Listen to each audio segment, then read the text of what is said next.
Question number next देखेंगे।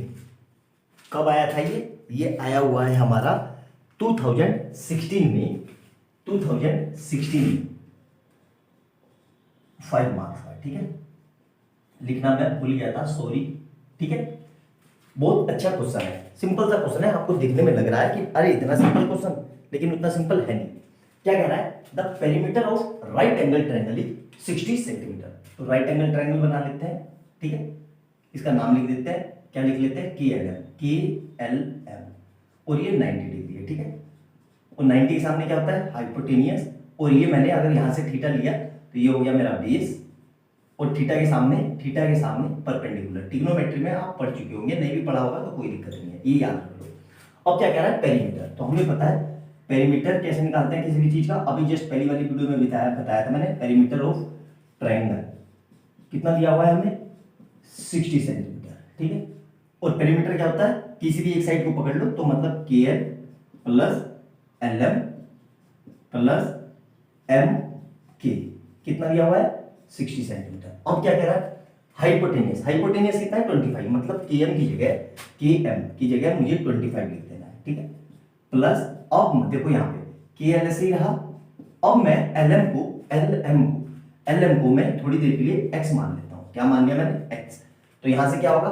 देखो KL को मैंने कुछ नहीं माना। क्यों नहीं माना? अभी आपको समझ में आ जाएगा। या हो सकता है आप इसको y मान लो। चलो इसको y मान लो। ठीक है, अब देखो ध्यान से।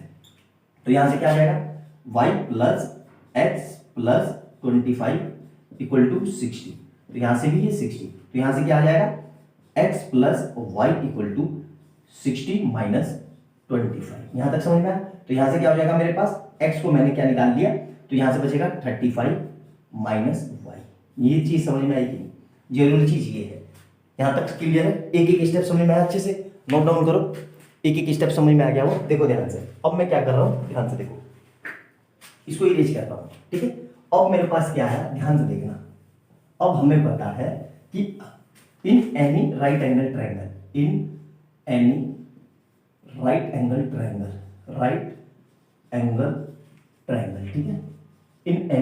एंगल ट्रायंगल हमें पता है हाइपोटेनियस का स्क्वायर इक्वल टू परपेंडिकुलर का स्क्वायर प्लस बेस का स्क्वायर। ठीक है, हाइपोटेनियस कितना है हमें पता है? हाइपोटेनियस है 25। ठीक है, अब यहां देखो परपेंडिकुलर कितना है मेरा? परपेंडिकुलर x है, x लिया है, और मेरा x को परपेंडिकुलर को x ही रखो, और x मतलब x ही जगह तो ये रख लो 35 माइनस y का होल स्क्वायर। मेरा यही x मैंने किसको माना था? बेस को। तो बेस की जगह एक काम करते हैं, परपेंडिकुलर की जगह x y ही रख लो, परपेंडिकुलर y प्लस बेस की जगह क्या रख लो? 35 माइनस y का होल स्क्वायर। सर हमने ऐसा क्यों किया? देखो ध्यान से, हमने करने का मकसद क्या था। अब पूरी इक्वेशन में वेरिएबल कितने बच रहे हैं? एक ही वेरिएबल बच रहा है। अगर आप यहाँ पे x square plus y square रखोगे तो दो वेरिएबल आ गए। दो वेरिएबल आ गए तो दो इक्वेशन चाहिए। दो इक्वेशन हमारे पास है नहीं, एक इक्वेशन है, तो इसी से हमारा काम करना है। तो मैंने इसको अब इसको सोल्व कर लेंगे तो कितना आएगा? ये इसका होता है 625 इक्वल टू, इसको खोलेंगे तो वाई स्क्वायर प्लस 35 का स्क्वायर होता है 1225। ठीक है, करके देख लेना, ये आंसर आएगा प्लस वाई स्क्वायर, और यहां से कितना आएगा? माइनस का 17।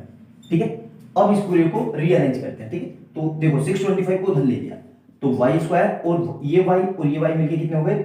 2y square. कितना हो गया? 2y स्क्वायर माइनस का 70y ऐसे ही रहा, प्लस का 1225 और माइनस का 625। ठीक है, तो यहां से अल्टीमेट कितना आ गया? 0 equal to 2y square minus 70y, और इधर से कितना आ जाएगा? 25,600 माइनस का 600। ठीक है, अब इसको देखो ध्यान से। अब क्या करना है? बस इतना कर लिया आपने, हो गया। अब इस पूरे में से कुछ कॉमन आ रहा है? यस सर, 2 कॉमन आ रहा है, तो 2 को मैंने बाहर निकाल दिया। तो क्या बचा? Y square minus 35y minus 300 equal to 0। अब 2 कहां जाएगा? 0 में, तो क्या बच जाएगा? Y square minus 35y minus 300 equal to 0। अब मुझे 300 के ऐसे फैक्टर चाहिए कि प्लस माइनस करके तो 25 आ जाए और मल्टीप्लाई करके ये आ जाए। तो देखो मुझे तो पता है डायरेक्ट, यहां से निकाल लेते हैं 300 के ऐसे फैक्टर। तो 2 से गया 150, 2 से गया 75, 3 से गया, फिर ये 25, फिर ये 5 से गया, फिर ये 5 से गया, और ये 1 आ गया। इसमें से पेयर उठाओ, देखो ध्यान से, 2 2 या 4, 4 और 4 3 या 12, 12 और 5 5 या 25, तो नहीं हो रहा है, ठीक है। 5 5 या 25 और 3 2 या 6 2 या 12, इससे भी नहीं हो रहा है, तो 5 2 या 5 3 या 15, 2 या 30 और 6, 30 और 6 से भी नहीं हो रहा है। तो देखो ध्यान से फैक्टर क्या निकलेंगे, हमारे फैक्टर निकलेंगे 28 3, तो 3 5 या 15 और 5 2 या 10, 2 या 20, 15 और 20 बिल्कुल निकल गए फैक्टर। देखो आ गया ना, y square minus 20y minus 15y minus 300। आया समझ में आता? मेरे ख्याल से फैक्टर आपको समझ में आ गया होगा। अब यहां से देखो, इस पूरे में से कुछ कॉमन आ रहा है, बिल्कुल कॉमन आ रहा है, इक्वल टू में 0 चल रहा है। क्या चल रहा है इस पूरे में से? 0 के इक्वल y कॉमन आ रहा है, तो मैंने क्या लिया, y माइनस 20, ठीक है। इस पूरे में क्या कॉमन आ रहा है, माइनस का 50, ये माइनस माइनस, एक मिनट रुक जाओ, ये प्लस आएगा बेटा, यहाँ पे देखो हल्की सी मिस्टेक होगा, ये प्लस होगा, ये प्लस होगा, क्योंकि अगर करेंगे तो वो प्लस हो जाएगा, इसको इधर लाएंगे तो ये प्लस होगा। यहाँ पे सही कर लो, थोड़ी सी मिस्टेक हो गई, तो यहाँ पे कितना होगा, माइनस का 1 कॉमन ले, वो 15 कॉमन लिया, तो कितना आएगा, y माइनस 20। अब दोनों को एक साथ मिला के लिख दो, तो 0 इक्वल टू y माइनस 15, और यहाँ से कितना आ रहा है, y माइनस 20, ठीक है। तो ये हमारी दो वैल्यू आ गई, मतलब y कितना आ गया, y इक्वल टू 15, यहाँ से एक आ गया, और y इक्वल टू 20, यहाँ से 2 आ गई, ठीक है। अब ध्यान से देखो, अब अपनी ओरिजिनल इक्वेशन पे आते हैं। ओरिजिनल इक्वेशन जो थी, हमने जो माना था, तो हमारा क्या था, देखो, तो हमारा जो ट्रायंगल था, याद करो, ये ट्रायंगल था, तो जिसमें इस ट्रायंगल में हमें ये कितना दिया हुआ था, दिया हुआ है 25, ठीक है, हाइपोटेन्यूस 25, ठीक है। ध्यान से देखना 25 है।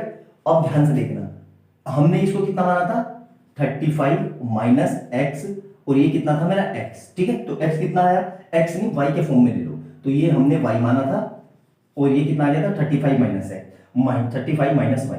तो अब देखो y कितना है, अगर y को मैं 15 रखता हूँ, यहाँ पे 15 रखो, तो 15, यहाँ पे 15, और ये कितना बचेगा 20 और 25, तो क्या बचेगा, आ गया मेरा। ध्यान से देखो, ये मैंने y को रख दिया, y को कितना रखा, यहाँ पे लिख लो, पुटिंग y इक्वल टू 15, तो y को 15 रखो, तो देखो ये कितना आएगा 15, और ये कितना आ जाएगा 15 माइनस ये 20, और ये कितना आ जाएगा 25। अगर y को 20 रख लो, तो 20 ये 20 हो जाएगा, ये 15 आ जाएगा, तो अल्टीमेट ये मेरा राइट एंगल ट्रायंगल बन गया। क्या ये पाइथागोरस को सेटिस्फाई कर रहा है? बिल्कुल कर रहा है। देखो ये 5 3 जा, और ये 5 5 जा, और ये 5 4 जा, तो 3 4 5 राइट एंगल ट्रायंगल होता है, बिल्कुल होता है, ठीक है। अब देखो हमारा एरिया क्या होता है, area of triangle, area of triangle, area of triangle क्या होता है, 1/2 into base into height, base into height, ठीक है। तो 1/2 तो ऐसे ही रहा। अब देखो बेस कितना है, बेस को ले लो कि 20 ले लो, यहां से 20 ले लो, बेस कितना है 20, और हाइट कितना है हमारी 15, हाइट कितनी है 15, तो यहां से कितना आ जाएगा, देखो ये कट गया, तो अल्टीमेट 10, तो एरिया कितना आ जाएगा 150, और ये कितना दिया हुआ सेंटीमीटर, मतलब 150 सेंटीमीटर स्क्वायर। यही हमारा क्वेश्चन है जो हमें सोल्व करना था। आया समझ में? नोट डाउन करो अच्छे से, मेरे ख्याल से सारी चीजें क्लियर हो गई होगी। बिल्कुल मैंने बहुत अच्छे से कोशिश की है कि आपको एक एक स्टेप एक्सप्लेन करके बता दूं, है ना। वीडियो अच्छी लगे तो लाइक एंड सब्सक्राइब कर लेना, और बेल आइकन दबा लेना, कि जैसे कोई मैं नई वीडियो डालूं उसका नोटिफिकेशन तुरंत आ जाए। और कमेंट सेक्शन में अपने सुझाव जरूर देना कि आपको वीडियो कैसी लग रही है, ठीक है। मिलते हैं अगली वीडियो में बहुत अच्छे क्वेश्चन के साथ। बाय बाय दोस्तों।